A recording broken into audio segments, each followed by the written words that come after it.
MEP Giannakou, hello and welcome to this interview. It's been a long time you're working on the statute of political parties and foundation. You reached an agreement today. Which is the agreement, in fact? We found a way, after the trilogue, to have a status for the European political parties, financing system.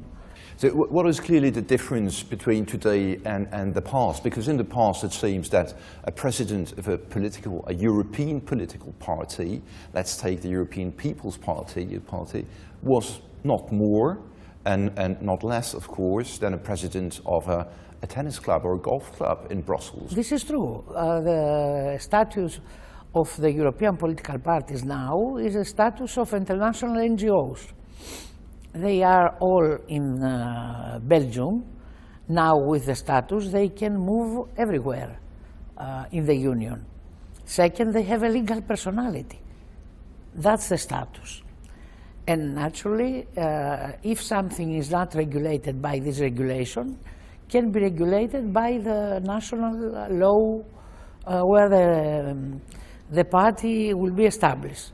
To have a legal statute is a very important thing, but this also means, of course, having access to a certain amount of money, as every party in the world has. Yes. Normally, if it's elected. First of all, what does change? Exactly. First of all, we don't ask for more money than they take now, because 10 years already they take money from the Union, from the Parliament. How much exactly? How much was it? Do you have an idea?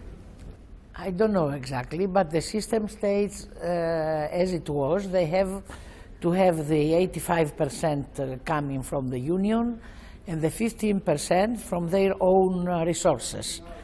The member parties, for example, in order to have a European political party, you have to have from 7 countries people elected in the national parliament or in the European Parliament.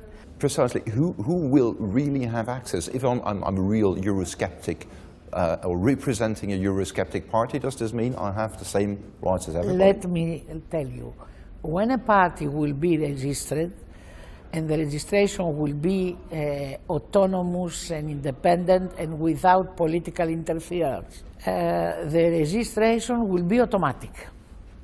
It means they bring the necessary papers.